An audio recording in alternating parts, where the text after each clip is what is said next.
नमस्कार दोस्तों, बहुत बहुत स्वागत है आपका द एपिक स्लॉगर चैनल पे। चलिए इस बार आपको लेकर चलते हैं कर्नाटक के तुमकुर जिले में डोबासपेट की एक ऊंची पहाड़ी पर स्थित शिवगंगे मंदिर। शिवगंगे बेंगलोर से करीब 60 किलोमीटर और तुमकुर से करीबन 19 किलोमीटर की दूरी पर स्थित है, जो प्राकृतिक सुंदरता की अद्भुत छटा को बहुत ही लुभावने तरीके से प्रस्तुत करता है।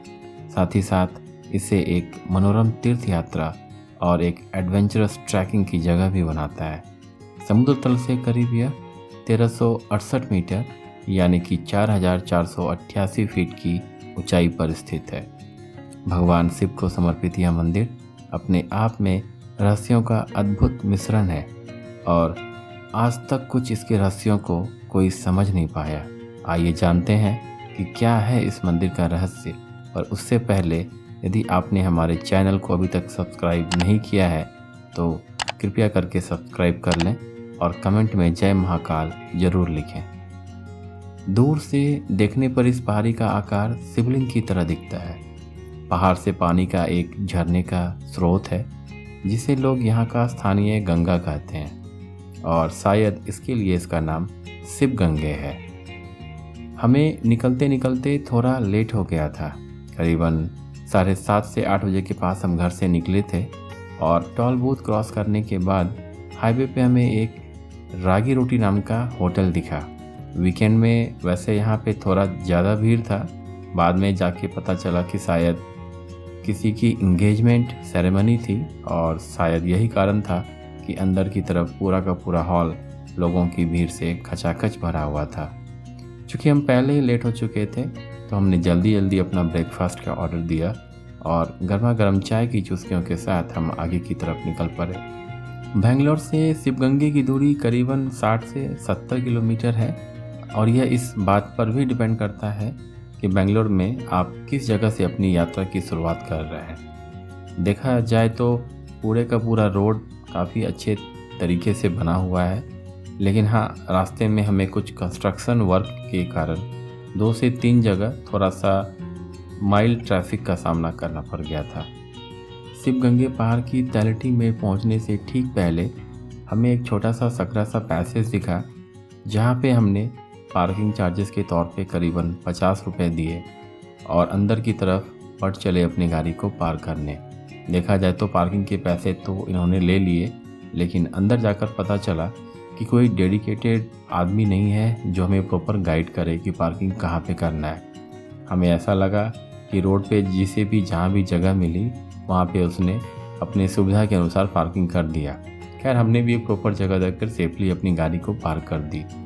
रास्ते भर मेनली आपको यहाँ पे 2 चीज़ें कॉमन दिखेंगी, एक तो खड़ी चढ़ाई और दूसरी बड़ी संख्या में बंदर जो आपसे आपका भोजन और पानी चुराने की आस में आपके आसपास मंडराते दिखेंगे। खैर, यह कोई खास विशेष चिंता की बात नहीं है, बस आपको सावधान रहने की ज़रूरत है, खासकर यदि आपके पास कुछ खाने का सामान है जैसे कि चिप्स के पैकेट एंड वगैरह वगैरह। बंदर बस आपके साथ ट्रैकिंग करते हुए झूमते हुए चलेंगे, शायद आप इसको एंजॉय ही करें। वैसे आप उनके लिए कुछ केले और खाने का सामान रख सकते हैं और शायद उनकी भूख मिटाने में मदद कर सकते हैं। प्रवेश द्वार पर गंगाधरेश्वर मंदिर और होना देवी 2 मंदिर है, जहाँ तक आप कुछ ही सीढ़ियाँ चढ़कर पहुँच सकते हैं। यह दोनों ही मंदिर गुफा के साथ संलग्न हैं और काफ़ी पुराने हैं। आप इन सीढ़ियों पर चढ़ते समय अपनी बाईं ओर एक बड़ी सी गणेश भगवान की प्रतिमा भी देख सकते हैं।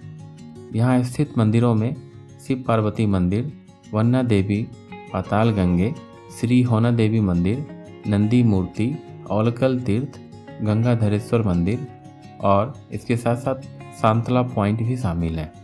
नंदी, जिसे वसावन्ना के नाम से भी जाना जाता है, पत्थर से तराशी गई एक मूर्ति है और यहाँ का प्रमुख आकर्षण है।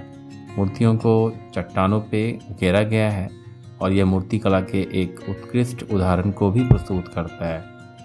इसके साथ साथ कण्व तीर्थ, अगस्त्य तीर्थ, पाताल गंगा, कपिला तीर्थ आदि कई तरह के तीर्थ पहाड़ी पे पाए जाते हैं।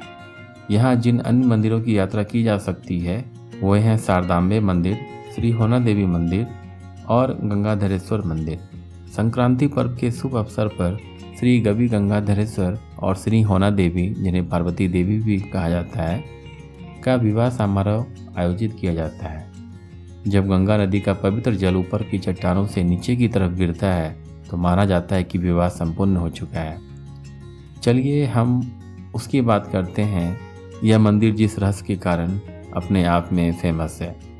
वैसे हम सब जानते हैं कि मक्खन से घी निकालना बहुत ही आसान है, लेकिन क्या हो कि अगर इसका उल्टा हो जाए।